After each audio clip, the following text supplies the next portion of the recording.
জি বলুন, আসসালামু আলাইকুম। আসসালামু আলাইকুম। আমি তারেক বলছি। জি আমি একটু আয়েশা আসিয়ার জি আসিয়ার শরীর কেমন আছে এখন? ভালো না, রক্ত ব্লাড দিচ্ছে, হ্যাঁ, ব্লাড দিচ্ছে। আচ্ছা আচ্ছা আচ্ছা আচ্ছা।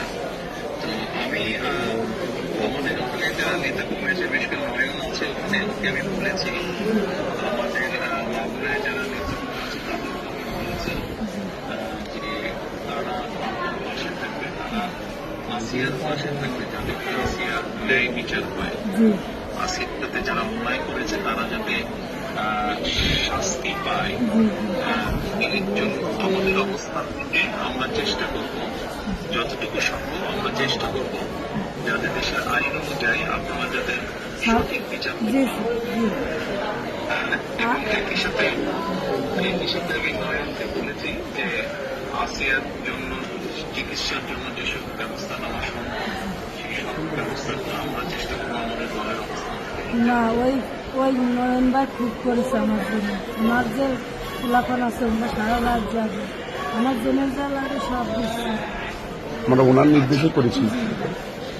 আপনার কাছে একটু আবদার, যেন ছোট বলি আপনি যদি দেখতেন ওই বুকগুলো ফেরিগুলো বিক্রি করছে, তাহলে আপনার কেন আসছেন কি জঘন্য খারাপ ব্যবহার করেছে আমার মানুষের। আপনাদের কাছে এইটুকু অনুরোধ যে আমার শাস্তি তো দেবেনি, আর আমার দিকে মনে ক্ষতি করেছে ওরা, একটু আপনার কাছে আবদার থাকবে, একটু বিচার দিলাম আমি। ইনশাআল্লাহ আমরা আমাদের অবস্থান থেকে আমরা চেষ্টা করবো যাতে আসিয়া ন্যায় বিচার আমাদের সেই প্রতিষ্ঠা থাকবে। আপনি চিন্তা করবেন না, আসিয়ার চিকিৎসার জন্য যা কিছু প্রয়োজন আপনি যদি কিছু মনে করেন আমাদেরকে জানাবেন, ঠিক আছে? কিন্তু কেউ টেনশন করবেন না। ভাই আসবে আমার সাথে। জি, আমাদের লোকজন সবাই নেতারা আপনার পাশে, আসিয়ার পাশে তারা থাকবে। জি আছে ভাই, নয়ন ভাই, আপনি নয়ন ভাই আছে, আপনি আছেন, আপনি তো সব দেখতেন, তারপরে আমার দেখতে কি দেয়। আর আমরা দোয়া করি ইনশাআল্লাহ আসিয়া যাতে দ্রুত সুস্থ হয়। আমি তো ওই দোয়াই করি যাতে আমার বুড়িটা বুড়ি ফেরত আসে।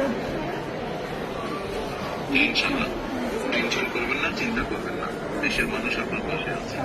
দেখতেছি তুমি, আচ্ছা আচ্ছা বল। জি দোয়া করি, আর দোয়া করবেন আমার মেয়ের জন্য।